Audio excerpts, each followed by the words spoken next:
డబ్బులతో బెట్టింగ్ ఆడే online games పై కేంద్ర ప్రభుత్వం కీలక నిర్ణయం తీసుకుంది. మే 1, 2026 నుంచి కొత్త ఆన్‌లైన్ గేమింగ్ రూల్స్ అమల్లోకి వచ్చాయి. దీంతో గేమింగ్ ఇండస్ట్రీలో పెద్ద మార్పులు రాబోతున్నాయి. అయితే ఈ కొత్త రూల్స్ వెనుక ప్రభుత్వ ప్రధాన ఉద్దేశం ఏంటి? అసలు ఏం మారబోతోంది? కొత్తగా అమల్లోకి వచ్చిన ఆ రూల్స్ ఏంటి? ఇప్పుడు చూద్దాం. ఆన్‌లైన్ గేమింగ్ రంగంలో పెరుగుతున్న మోసాలకు, ఆర్థిక నష్టాలకు అడ్డుకట్ట వేయడానికి ఆన్‌లైన్ గేమింగ్ రూల్స్ 2026 అమల్లోకి వచ్చాయి. దీనికోసం ప్రత్యేకంగా online gaming authority of India అనే నియంత్రణ సంస్థను ఏర్పాటు చేశారు. ఈ కొత్త చట్టం ప్రకారం గేమ్లను online money games, social games, sports గా వర్గీకరించారు. యూజర్ల సేఫ్టీని దృష్టిలో ఉంచుకొని వయస్సు పరిమితులు, తల్లిదండ్రుల నియంత్రణ, గేమ్స్ ఆడే సమయంపై ఆంక్షలు విధించడం ఇకపై గేమింగ్ ప్లాట్‌ఫామ్‌లకు తప్పనిసరి. ముఖ్యంగా విదేశాల నుంచి కార్యకలాపాలు సాగిస్తూ భారతీయ వినియోగదారులను ఆకర్షించే గేమింగ్ కంపెనీలకు ప్రభుత్వం గట్టి షాక్ ఇచ్చింది. సదరు కంపెనీ కార్యాలయం ప్రపంచంలో ఎక్కడ ఉన్నప్పటికీ భారత్‌లో సేవలు అందిస్తుంటే మాత్రం ఖచ్చితంగా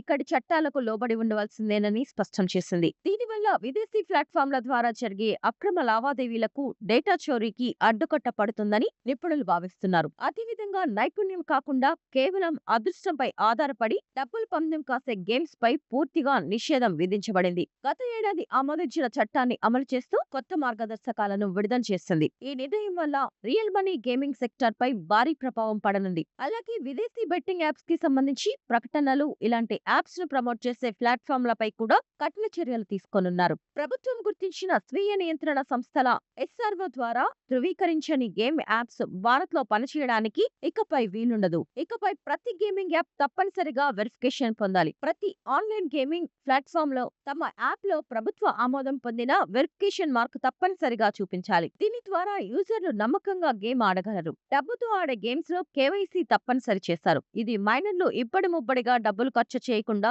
అడ్డుకోవడానికి తోడ్పడుతుంది. అలాగే డబ్బుతో సంబంధం లేని సాధారణ గేమ్లకు ఎలాంటి రిజిస్ట్రేషన్ అవసరం లేదని ప్రభుత్వం స్పష్టం చేసింది. అయితే ఈ స్పోర్ట్స్ కేటగిరీలో వచ్చే ఆటలకు మాత్రం ఖచ్చితంగా నమోదు చేసుకోవాలి. ఈ విషయాన్ని ఐటీ శాఖ సెక్రటరీ అధికారికంగా వెల్లడించారు. పారదర్శకత పెంచడమే ఈ కొత్త నిబంధనల వెనుక ఉన్న ప్రధాన ఉద్దేశం. నియమాలను పాటించని యాప్స్ పై కఠిన చర్యలు తీసుకునే అవకాశం ఉంది. ఈ కొత్త రూల్స్ ప్రధాన ఉద్దేశం యూజర్ల భద్రతను పెంచడం, గేమింగ్ వ్యసనాలు, ఆర్థిక నష్టాలు తగ్గించడం కోసం ప్రభుత్వం ఈ చర్యలు తీసుకుంది. అలాగే ఈ కొత్త గేమింగ్ రూల్స్ తో వినియోగదారుల డేటా, ట్రాన్సాక్షన్లు కూడా మరింత సురక్షితంగా ఉంటాయి. ఆన్‌లైన్ గేమింగ్ లో గెలుచుకున్న ప్రతి రూపాయిపై నిబంధనల ప్రకారం పన్ను మినహాయింపు ఉంటుంది. ఇకపై స్కిల్ ఆధారిత గేమ్స్ అంటే ఆటగాడి ప్రతిభ, వ్యూహం అవసరమయ్యే గేమ్స్ మాత్రమే కొనసాగనున్నాయి. మొత్తానికి ఇండియాలో వేగంగా విస్తరిస్తున్న ఆన్‌లైన్ గేమింగ్ రంగంలో ఇది ఒక పెద్ద మార్పు అని చెప్పాలి. డబ్బుతో ఆడే గేమ్స్ కు కఠిన నియంత్రణ, స్కిల్ గేమ్స్ కు ప్రోత్సాహం, పారదర్శకమైన గేమింగ్ వాతావరణాన్ని సృష్టించడం ఈ రూల్స్ వెనుక ఉన్న అసలు ఉద్దేశం. అయితే ఈ కొత్త రూల్స్ గేమింగ్ ఇండస్ట్రీని పూర్తిగా మార్చేస్తాయా లేదా అనేది చూడాలి.